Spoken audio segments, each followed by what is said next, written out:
Hi, welcome back to People I Meet. Okay, so this isn't a one date wonder. This is a guy well, I guess you could say we actually dated, but I never kissed him or held his hand or anything. Okay, so little preface, but little backstory.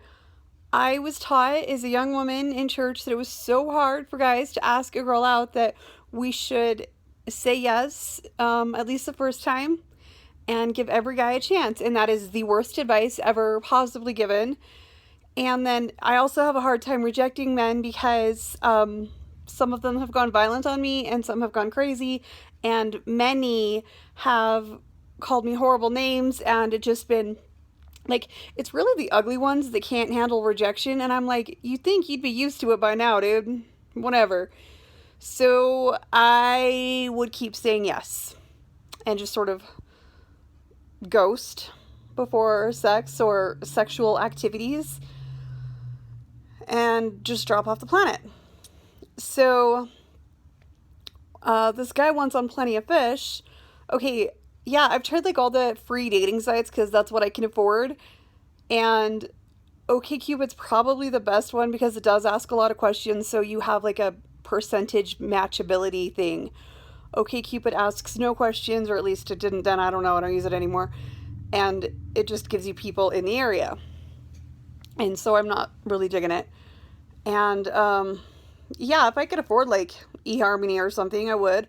Although I had a roommate do that, and she said that she wanted religious and got a whole bunch of Jesus freaks, so maybe that's not the best either.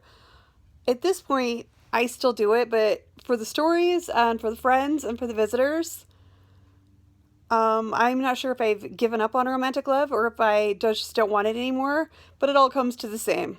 I don't want it, so it doesn't matter. Okay, so this guy from Plenty of Fish, he says, I say in my profile that I like, bigger men. I mean, I've actually grown. I was 5'8", I'm now 5'9". So I was 5'8", I'm over 200 pounds. Yeah, I don't like numbers, but if I if you're gonna use them, I want to get it. Be bigger than I am, or at least taller. And so this guy says, I'm not bigger than you, but you seem really cool, and I'd like to meet you. And well, I say yes because that's what you do. That's what I did up until my freaking 30s. Oh, so I met him. No, he was not big. He was a freaking little person. He was a damn midget. Can I say this?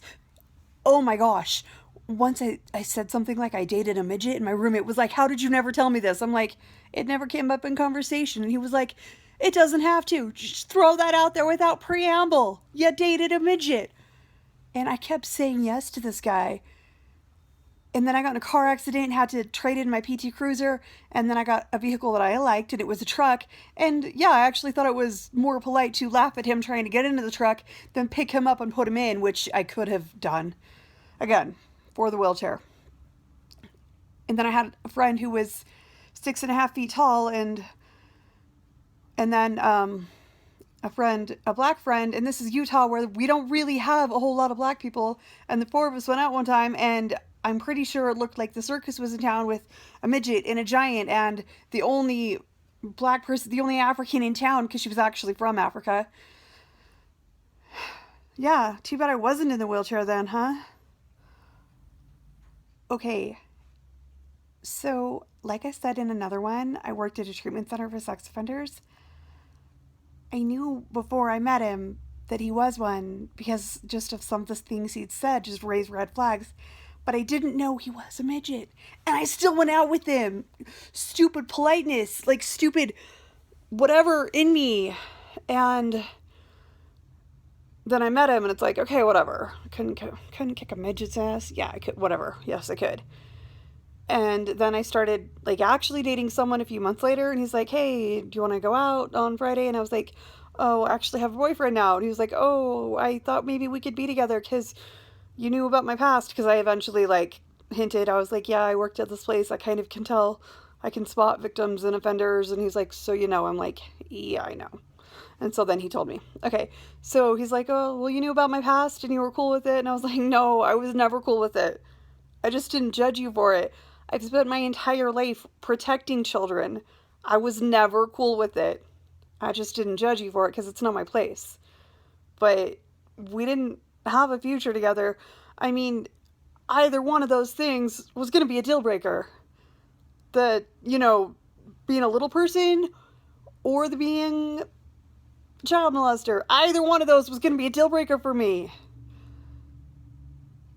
And oh my gosh, how do I meet these people, and why do I keep why do I keep saying yes? I don't anymore. I've now learned how to say no and then block them so that they don't, tell me what a horrible person I am. So anyway, okay. See you next time.